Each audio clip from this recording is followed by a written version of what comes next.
In the Voice of Russia World Service, welcome to another edition of the Christian Message from Moscow.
In this program, we would like to acquaint you with excerpts from a book written by Orthodox clergyman, Archpriest Sava Mikhailevich, The Invisible Shield. In the introduction to the book, the author wrote, Like any clergyman, I meet a great many different people.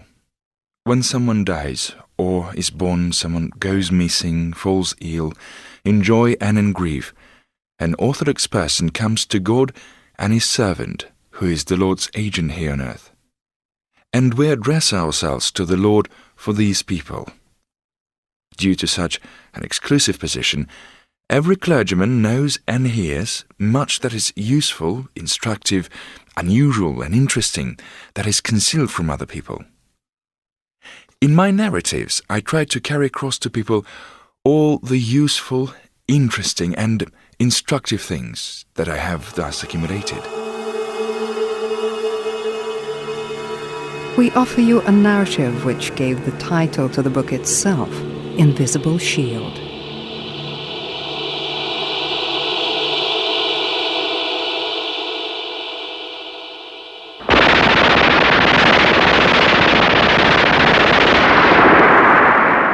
The German machine gun rattled non-stop. We lay sprawled, fearful of even lifting our heads or attempting to crawl back, since the slightest noticeable movement sparked a barrage of deadly leaden projectiles. Straight ahead lay two of our comrades, Alyosha Bibinov and Vasy Maximov, both killed. Some half-hour ago, they had attempted to crawl up to the concrete bunker with the desperate notion of neutralizing the machine gun post. Yet both had been killed before our eyes. There was nothing we could have done to save them. The ominous embrasure continued belching forth fire.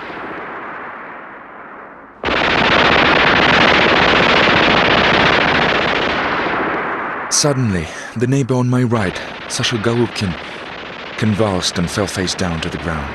Our commander, Lieutenant Nikishev, swore vehemently in impotent rage. More losses, and by far not the last ones.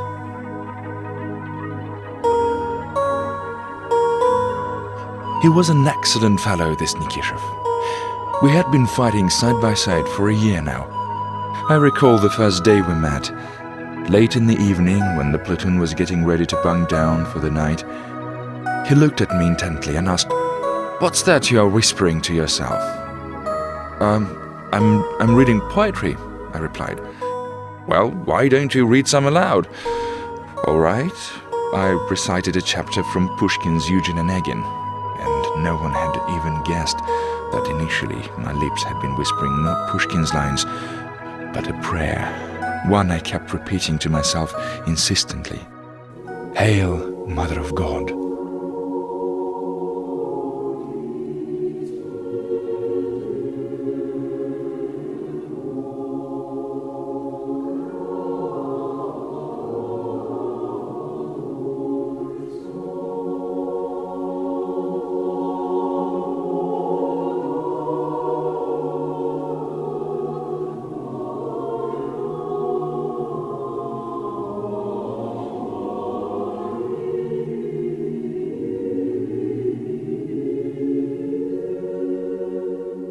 Before I was dispatched to the front, my mother, blessing me with the ancient icon of the Mother of God that used to belong to my grandfather, spoke in a voice trembling with concern. "You shall stay alive and return home to us if you only say 1,000 Hail Mother of Gods every day." I had known the prayer by heart since childhood. It was now the 4th year of the war, but I unfailingly observed Mother's instructions. I had been in many an escapade, but was not even wounded. I whispered these immortal words, lying at night sleepless, listening to the ominous cannonade, and I whispered them during our endless, exhausting marches, in the heat and in the rain. I spoke them during our brief breaks and before falling asleep, and the Holy Virgin watched God over me.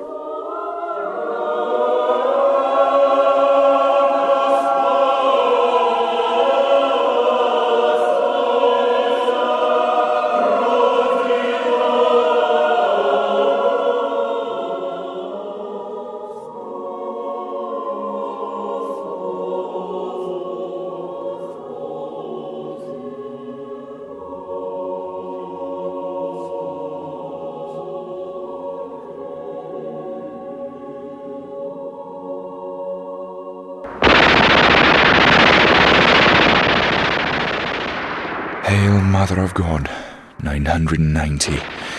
Hail, Mother of God, full of grace, 996. 999. 1,000. "What did you say?" whispered Nikishev. 1,000. "I'm going to crawl to that bunker," I whispered back at him. "Don't you dare! Stay put!" snapped the lieutenant. But I was already on my way. The Germans didn't seem to have noticed me. But then the grassy patch ended, and I was exposed. The fascist sighted me at once. A smattering of bullets whizzed near me and hit the ground. But I felt no fear. My daily routine of prayer had been dutifully observed. The bullets were drawing dangerously near. Suddenly, there was silence. Amazingly, the machine gun was silent. I raised myself on my elbows and swiftly crawled the last most dangerous 50 meters. Now I could clearly see the black gaping hole of the embrasure and realized under what angle the machine gun could pose the least danger to me for the next several seconds. These seconds were enough for me to lob 2 grenades at the enemy. There came a powerful explosion, then on its heels a second one.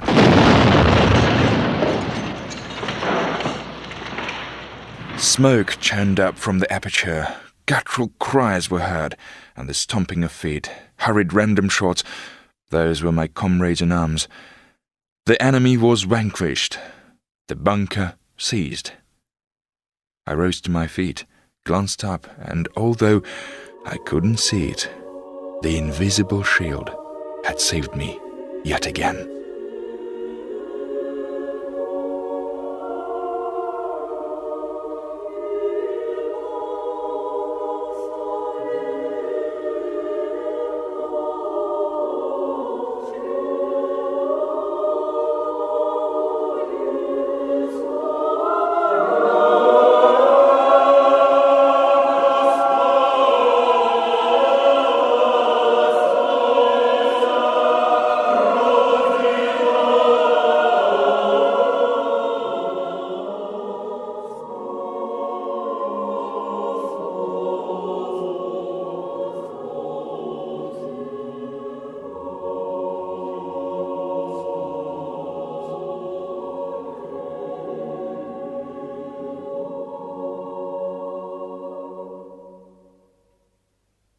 You were listening to the story Invisible Shield. And now, another story which the author heard from a sailor.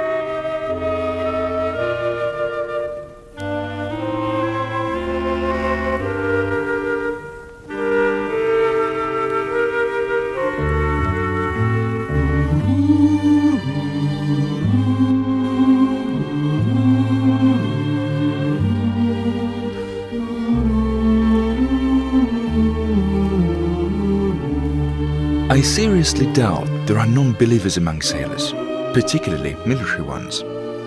You see, it's common knowledge that ours is a very dangerous profession, and we're all at God's mercy.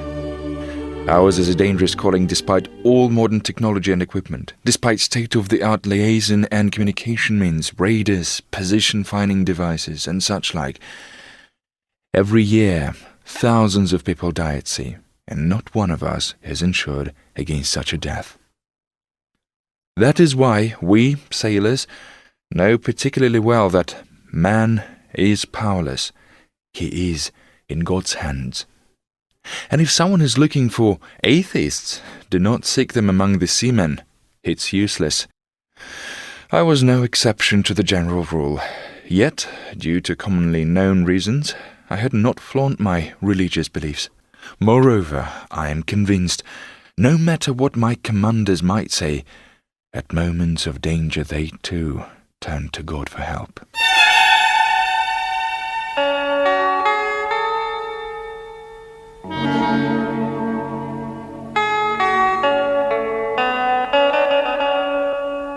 Before every voyage, my mother requested a prayer in church for those wanting to sail the waters.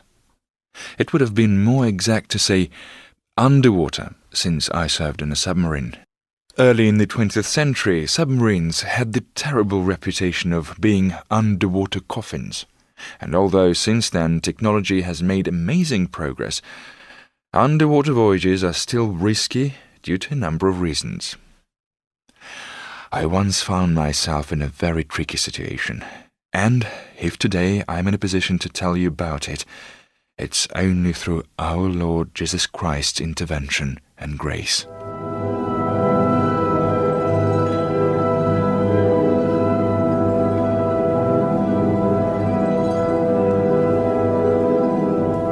A terrible thing happened.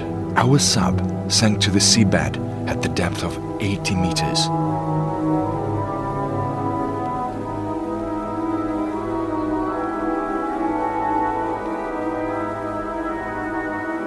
I shall not dwell on the reasons for the accident. All I shall say is, it was impossible to raise the submarine. Provisions are made in case of such contingencies. Sometimes the crew is able to save themselves by leaving the sub.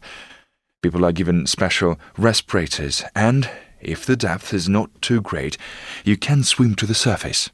Well-known athlete divers are capable of descending to a depth of 100 meters without diving gear. But there aren't many such enthusiasts.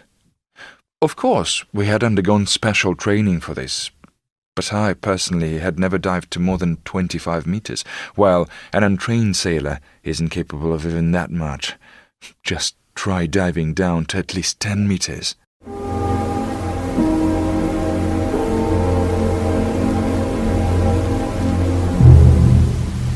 When we realized the danger and rushed to get our respirators, it transpired that in our section there was one respirator missing.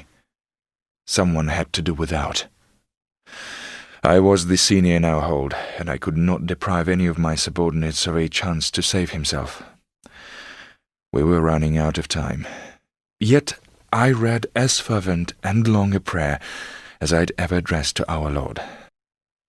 I implored him to save my men and myself, and never had I so cherished life as at that instant. And I swam to the surface. I do not know how, but I did, while among my sailors there were those who did not make it, even wearing respirators.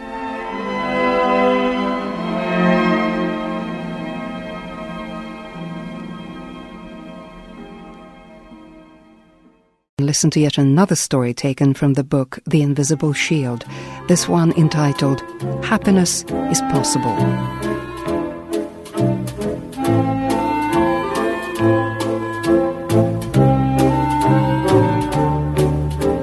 My name is Timothy in English. I was born and brought up in an atmosphere of love and tenderness. My father was head engineer at a large military plant in a small town. My mother was of noble birth a fact that in my father's time was not openly flaunted. Father was greatly valued as a top-class specialist, received a good salary, but we rarely saw him. He was so busy at work. My mother and grandmother were the ones who undertook my upbringing. My mother, by profession, was a teacher of Russian and literature. However, she did not work at all, since after marrying my dad, at his insistence, she stayed home to look after me. So, all her latent professional abilities were tried out on me. Plus, there was Grandma's methodology that she had honed on Mother in her time. As a result, I began reading at 4.5 and writing at 5. Round that same age, I knew 6 to 7 poems in French and at least a couple dozen in Russian. At Father's insistence, they sent me to kindergarten so I could get accustomed to collectivity.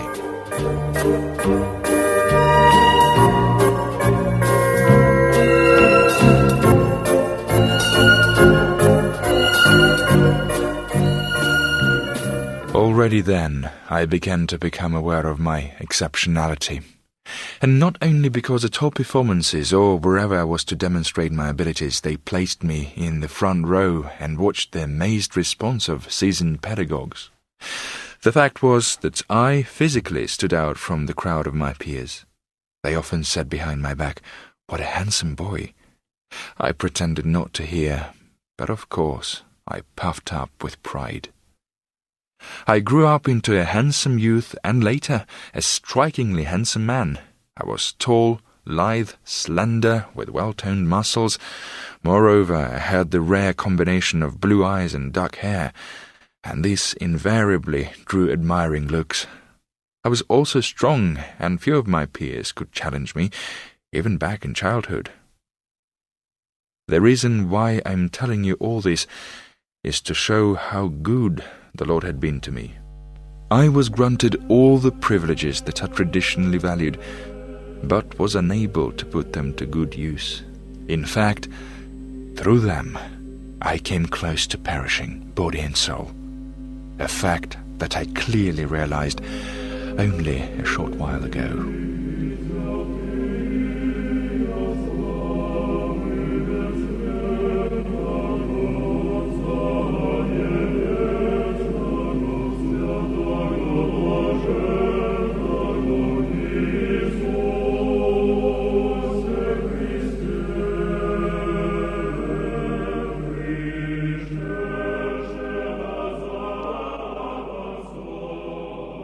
I first heard of God from my grandmother. She told me fragments from the Gospel. There was no church in our town, so she prayed quietly in secret and hid the icon so as not to ruin Father's reputation. My mother, on the other hand, was quite indifferent to religion, and after grandmother's death, we never spoke of this subject. Father, too, always avoided dwelling on religion.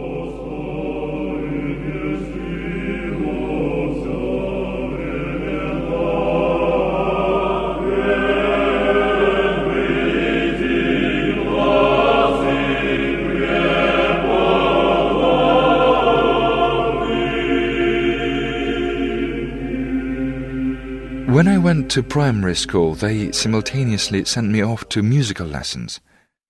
In this, too, I turned out to be gifted. I excelled at all subjects, thanks to my good memory and strict discipline at home. I was successful learning to play the piano and violin. I occasionally played at school performances, and was always a success. However, over the years I came to abhor the general education system. And with due reason too. Our school was situated in a workers' settlement, you see, and the youngsters studying there were from working-class families. I had tact enough not to flaunt my abilities and triumphs in front of my classmates. I calmly gave them my notebook to copy lessons from, prompted their answers. As a result, they tolerated me, although I didn't have any friends. Deep in my heart, I despised them all, and felt superior to them in every respect. I knew all program works in literature several years in advance, fluently spoke French, listened to classical music, won at several school contests, and generally they unanimously predicted a great future for me.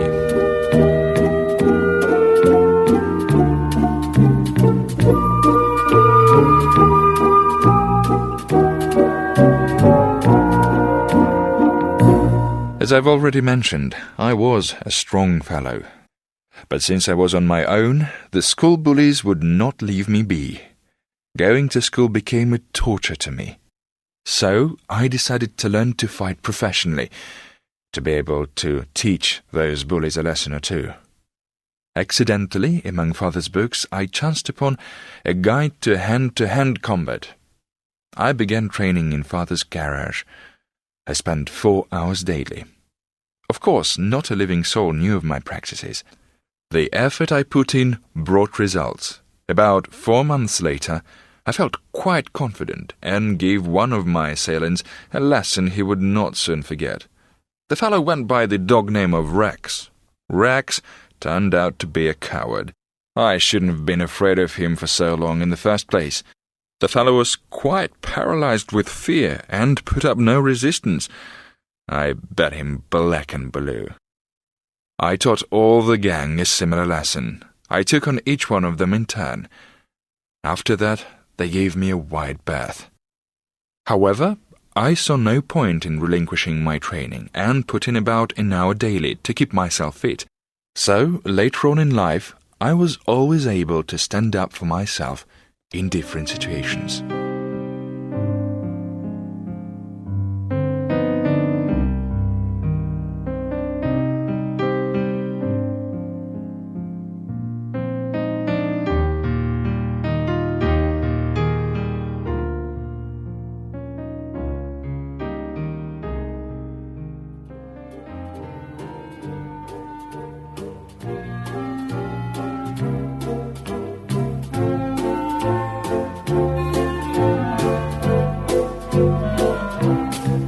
I had no difficulty entering the philology department of one of provincial universities, despite its popularity.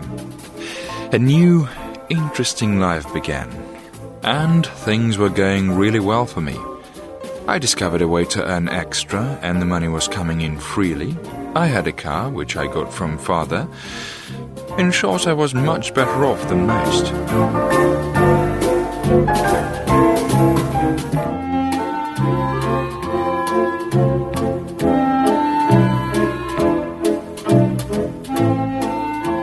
Ever since early childhood, girls sought out my company. I was the object of constant attention. I received heaps of love letters. Lovesick glances followed me everywhere. I was the reason for occasional fights too. So by the time I entered the university, I was a seasoned heartbreaker. I had perfected a casual, offhand and somewhat contemptuous manner of treating the fair sex. In the first few months of studies, I dated several course mates simultaneously, but they were all fleeting affairs.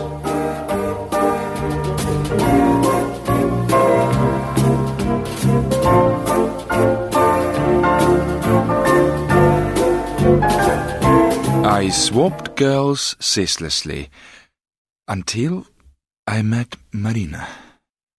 She was studying at a different department, which explains why I didn't notice her straight away. We met at a student's party when I was already in my 3rd year.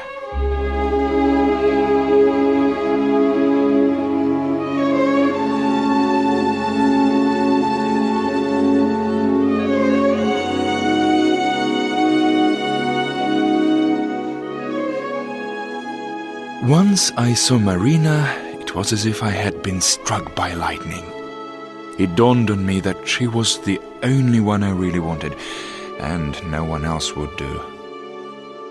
I don't suppose you could really call her a beauty. Still, she had an inner radiance, a purity about her that glowed like a halo.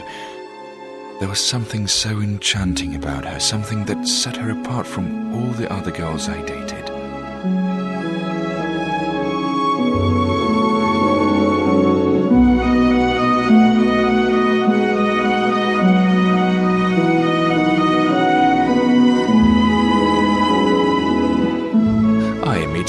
went off to her. She accepted my compliments in a reserved manner, which only served to whet my appetite. I am attempting to conquer a real woman, I told myself, as I persisted in seeking her out.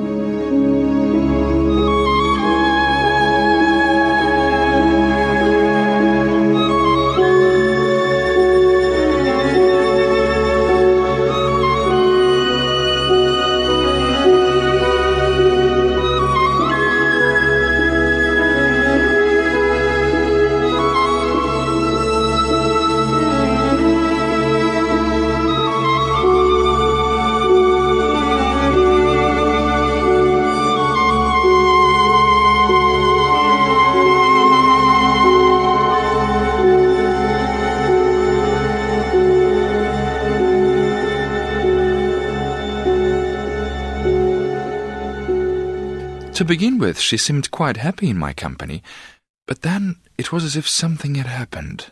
I could sense her growing increasingly cool towards me. My conversation was of little interest to her. My brilliant wit fell on deaf ears. Marina responded with clichés or seemed to ignore me altogether, as even in my company her mind was obviously far away. Finally, she began to avoid me altogether, while I, instead, like a foolish teenager, responded by doggedly following her about. All this led to was a kind of hatred on her part, not at all the response I had been hoping for.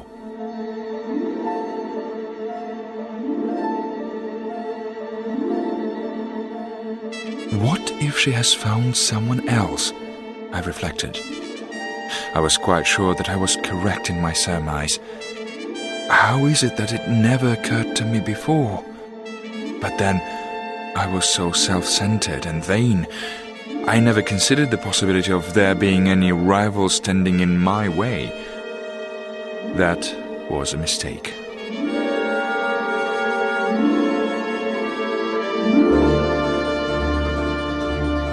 Indeed, I soon found out who the happy rival for Marina's affection was. A jug-eared, bespectacled coursemate of hers. In my opinion, a complete nonentity. Once I spied them sitting close together in the canteen. Side by side, their heads close, they were whispering sweetly like two doves, oblivious of everyone else, including me, gripped by hatred and jealousy.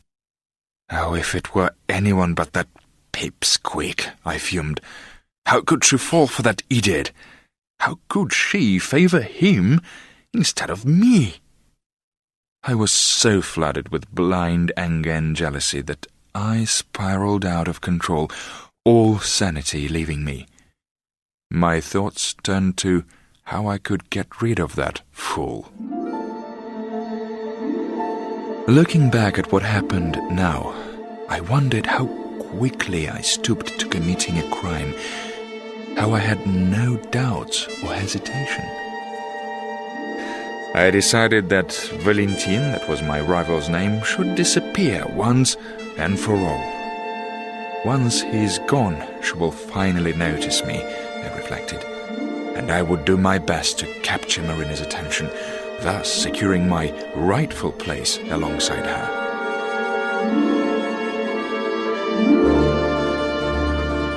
I had conceived a plan which seemed perfect to me, detailed and well thought out.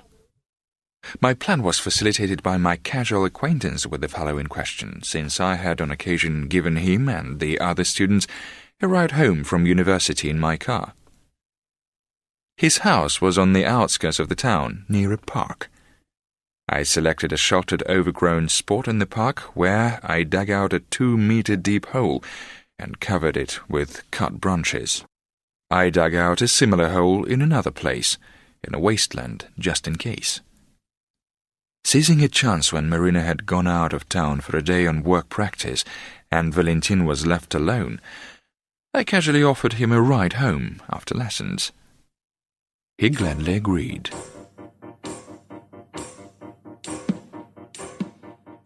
It was already getting dark when we drove away from the university compound. Upon reaching the park, I stopped the car and asked Valentin to get out so that I could have a talk with him. He seemed taken aback, but complied. I led him up to the pit I had prepared. Under my coat, I held a short stout club.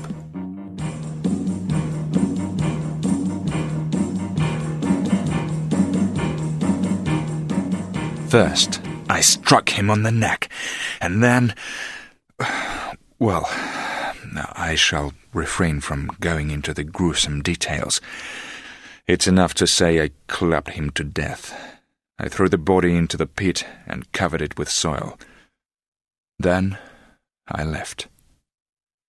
I cannot say I was completely cold-blooded, but my hands were not shaking, and my all-consuming hatred towards my rival, now dead, certainly abated. I had read a lot of crime novels and come to the conclusion that most of them were unravelled not by particularly brainy detectives, but all through the fault of the bungling and jittery criminals themselves. You see, a man who dares to break the law is tense, nervous, and makes blunders. I was confident that I had done everything properly and removed every trace of my crime. But oh God, how wrong I was. They seized me a week later. Careful as I had been, it transpired there were witnesses to my crime. Someone had seen me digging the hole in the bit of wasteland. The investigator put two and two together and realized that the other pit in the park was also dug by me. Also, someone had seen Valentin getting into my car. In the dead man's hand, they found a button of my coat. But the main witness against me was Marina herself. That was what finished me off. It turned out that Valentin had called her that day and casually mentioned that I was going to give him a lift home in my car. Her intuition had told her something wasn't right, and she pleaded with him not to go with me, but he didn't take her warning seriously. This meant that Marina had divined my true self. That explained why she had rejected me, seemingly such an enviable catch. After Marina's testimony, I ceased to deny my guilt and came clean. I believe it was the first time in my life I had shown such a weakness.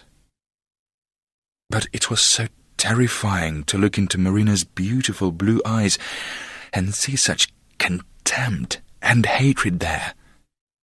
Even my mother's tears didn't have so powerful an effect on me at the trial. They sentenced me to 15 years in prison. I could have received the death sentence, yet the defense was so voluble and convincing when describing the state I was in because of jealousy and despair that the judges waxed lyrical and left me my life. The place where I found myself plunged me into a state of depression and stupefaction. I had to fight to manage to survive somehow among the criminals I was locked up with. There, you needed to watch your back every instant. I felt such utter loathing for them. Finally, I considered myself so superior to them all, not only intellectually, but in spirit too. And that, despite what I had done. I knew I had to force these criminals to respect me. I was never one to long for a position of authority and leadership. All I wanted was for them to leave me alone. It should be said that quite quickly I achieved what I wanted. There were several factors here that worked in my favor. Firstly, that I was a murderer. Secondly, that I knew hand-to-hand combat. And finally, my musical abilities. This last quality is rare in prison, you see, and I was always ready to play for anyone who'd listen to me. I played the guitar as well as the violin and piano. When the prison authorities learned of my musical talents and excellent education, they suggested I take over the club, something that I readily consented to. I quickly set up a choir out of the more musically endowed inmates, and even an improvised theatre troupe. My conduct was quiet and modest. I didn't push myself forward, never participated in any actions of protest, didn't enter any alliances against anyone. I had mapped out new aims for myself and knew just how to get there. You see, I was just as convinced as before that I was special, exceptional, and unique. I knew that I would be still relatively young when I was released, and still had hopes of making a success of my life. My work at the club left me quite a lot of time for self-education, which I put to good use. Since I knew French and English quite well, I began studying German, using my own methodology. A year later, I had mastered German, perfected my English, and started on Spanish. There was an old beat-up piano, which I tuned and started playing for the enjoyment of both inmates and prison guards. I never forgot to work on my physical condition either, constantly perfecting my hand combat skills. I was so engulfed in these occupations that I became oblivious to my dreadful surroundings.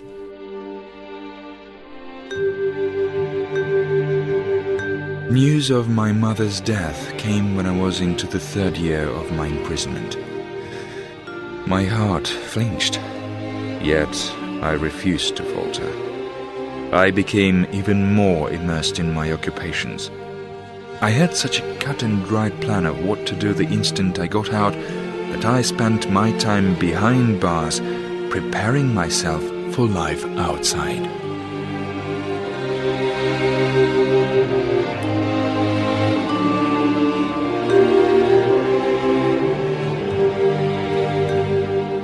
I do not remember whether it was in my 6th or 7th year when I began to run out of steam. A dreadful despair settled upon me. I indeed do not know where it would have led me if a new fellow hadn't appeared in our incarcerated community. He was not of the caste the other inmates were, the distasteful reprobates I had seen through the years in prison. His face mirrored none of the lowly, vile features the others had etched upon them. He was of short stature, red-haired, a nose like a duck beak, small grey eyes, calm and even merry. He seemed around 50 years of age, and it was so obvious his being here was an accident. Nevertheless, there was no fear, bewilderment, or morose vigilance about him. The newcomer was sent to our barrack on the very first night, before lights out. Alexei, that was his name, turned facing the east, stood on his knees, and began praying. He prayed silently to himself, at times making the sign of the cross. Although such a divertissement was strange to the others, they didn't get in the man's way or ridiculed him. Some called him Camister, Cassock, but without any derision or anger, for they actually seemed to respect him. I found myself intrigued by this newcomer, and began to watch him.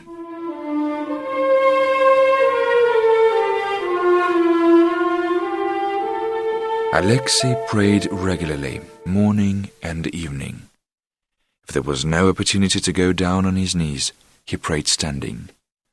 However, during the day, if I was ever near him, I often observed his lips silently mouthing the words of a prayer. He was never the first to begin a conversation with anyone, and preferred silence. If anyone asked him a question, though, he responded readily, and gave an exhaustive answer.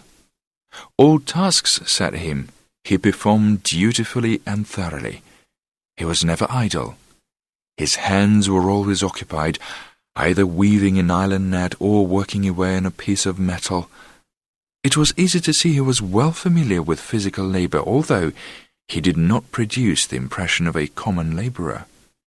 His speech was cultivated and clear-cut. He had no trouble expressing his thoughts clearly, and never resorted to foul language.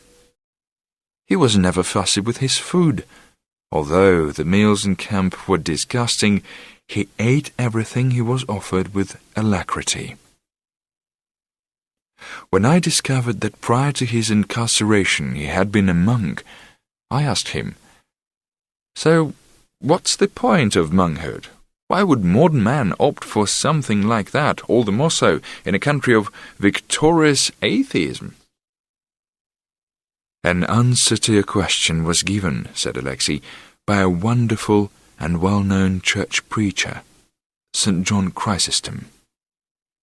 He likened the church to a state, God to the Tsar, and monks the nobility. And then he said, in any state the people pay taxes, but noblemen, as those close to the monarch, besides taxes, offer him voluntary gifts from their own name. Monkhood, then, is a gift to God, where one dedicates one's life to eternal servitude to the Lord." Such was our first conversation, which became, indeed, a revelation for me.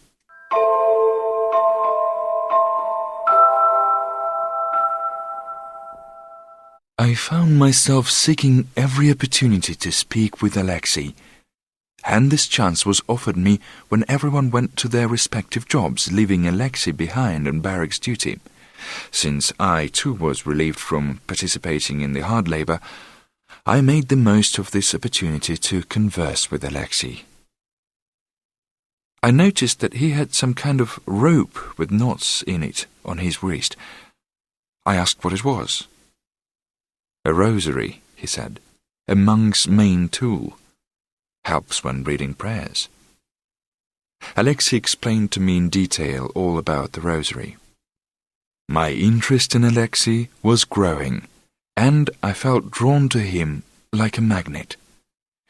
He held himself aloof from everyone, and his behavior was so different.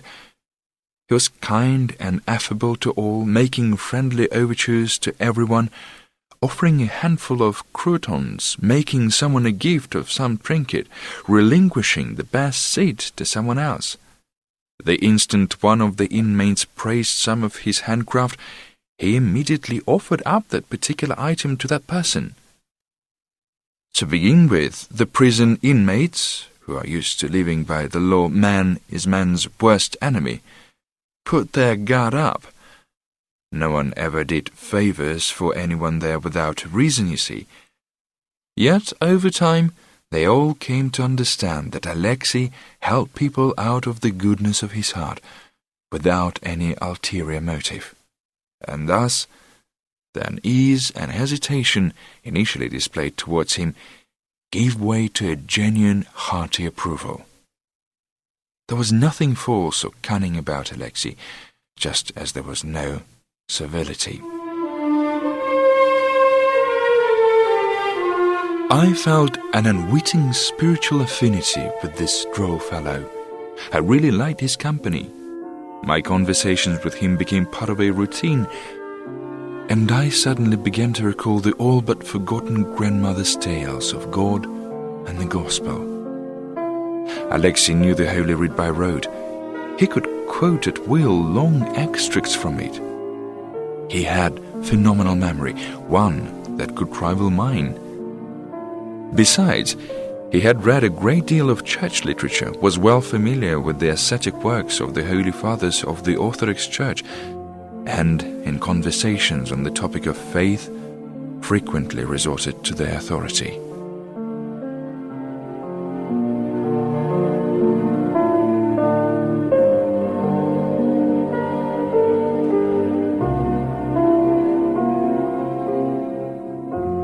For a long time, our conversations were of a purely informative nature.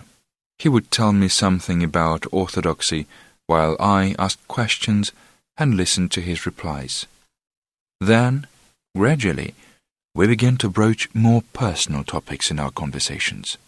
Then I learned that prior to taking the orders, Alexei had been a physics teacher at a village school, and when his family broke up, he left for the Caucasus, where he settled up in the mountains together with 4 covet monks.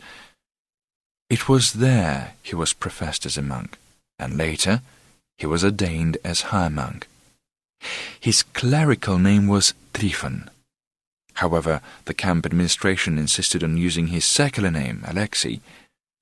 Yet from now on, in my narrative, I shall call him by his given church name, Father Tryphon.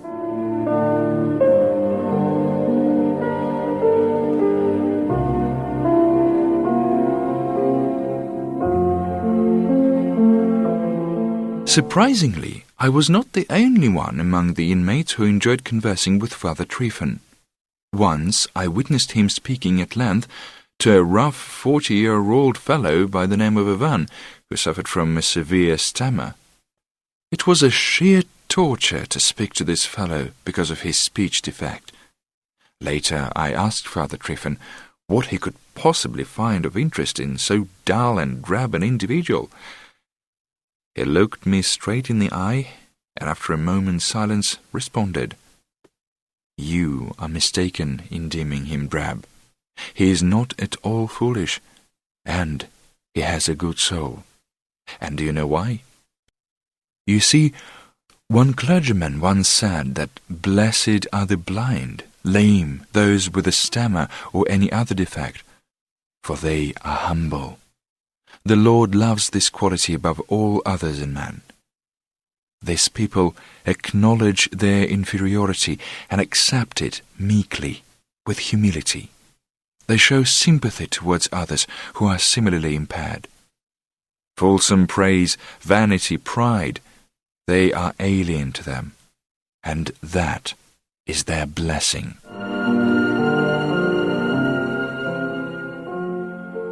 I spent a long time reflecting on these words of Father Tryphon. It seemed to me they went against common sense. How could the feeble and impaired be happy in their infirmity?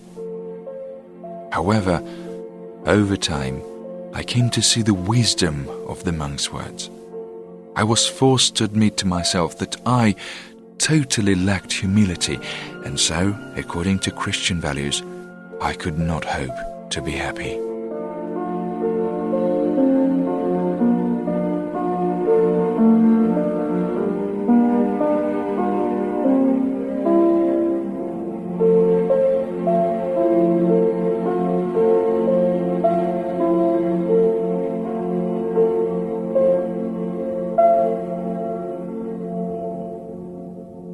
Every time during our conversations, Father Tryphon puzzled me with his seemingly simple truths and wisdoms.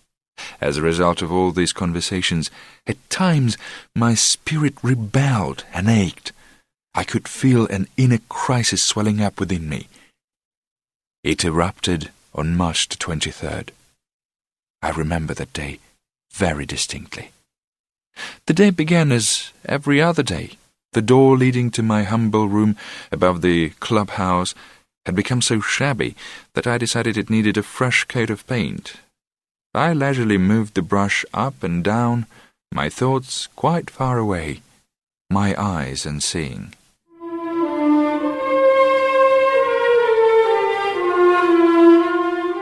Then, suddenly, I remembered how when I was a little boy, I sat on the balcony in autumn evenings, covered with a warm blanket, while my grandmother sat beside me with an eider-down shawl round her shoulders, as she told me tales of her own childhood in a sotto voice. She spoke of how they used to take her to confession and to communion, while I listened to her beloved, soothingly tender voice, and felt warm, protected, and loved.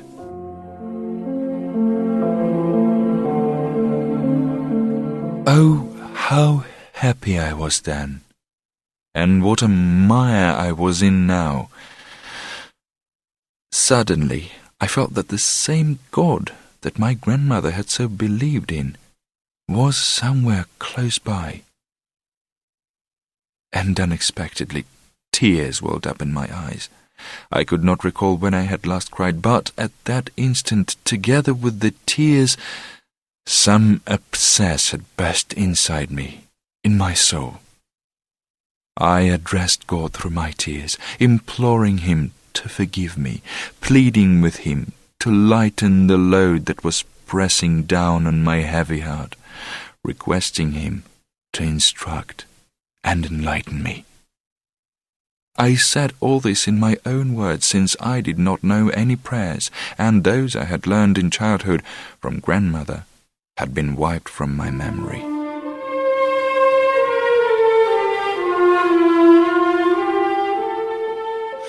I was in this state for a long time. Gradually, though, I calmed down. Somehow, there was hope in my heart that the Lord would grant me forgiveness. I realized two things. I was nothing without God, I could not go on living without Him, and I must deserve His forgiveness.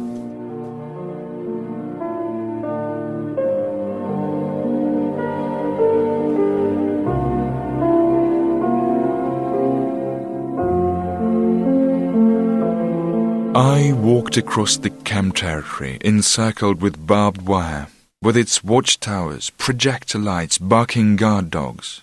The sky, a dark grey, with the beginnings of a shower, or rather sleet. In my soul, though, there was a radiant glow of joy I had never experienced before. I no longer felt loathing for my fellow inmates. Instead, I gazed intently at their faces, seeking to see in them the Lord's image that Father Tryphon so often spoke about.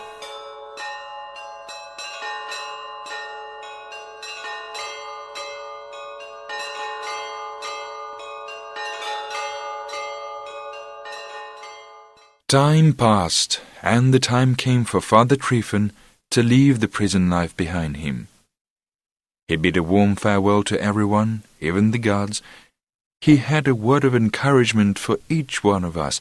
However, he was particularly cordial and affectionate with me.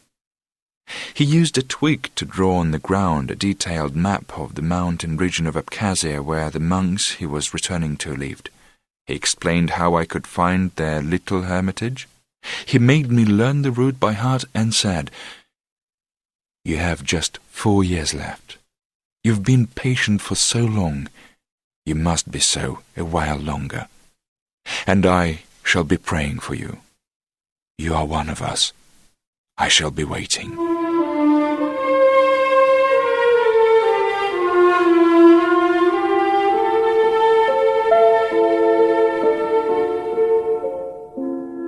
I stood gazing after him for a long time. A couple of times he turned back and waved at me. It was so sad to lose so good and kind a friend and mentor. But I knew that he would be with me in my mind and spirit, supporting me with his prayer. And suddenly, I realized that God had forgiven me.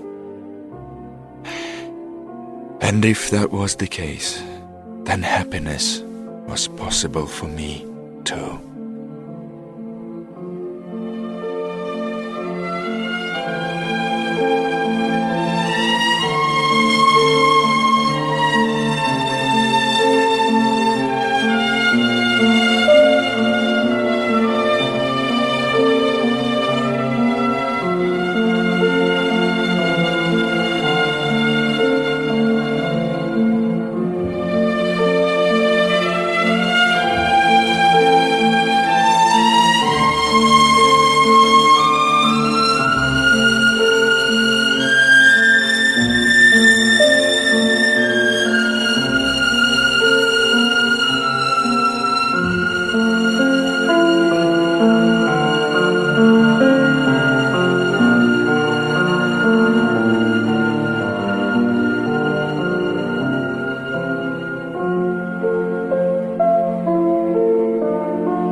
You were listening to excerpts from a book written by Orthodox clergyman Archpriest Sava Mikhailevich, Invisible Shield, read for you by Pavel Novichkov. Join us same time next week for another edition of the feature.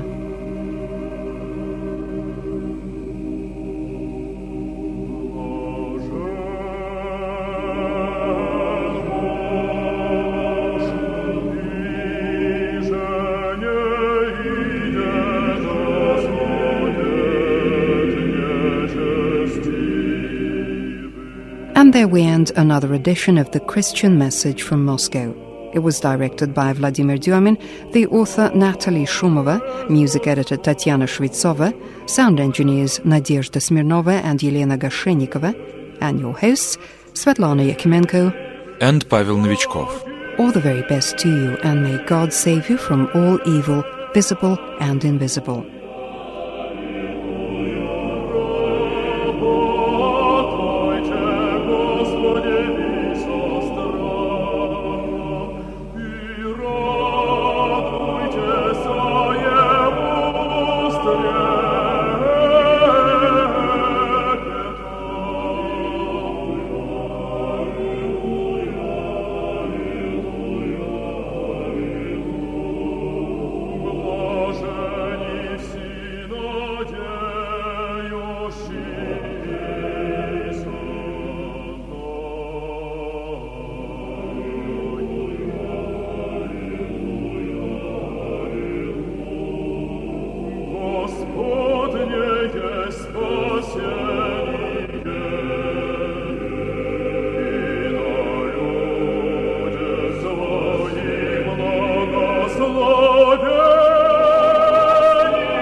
Свято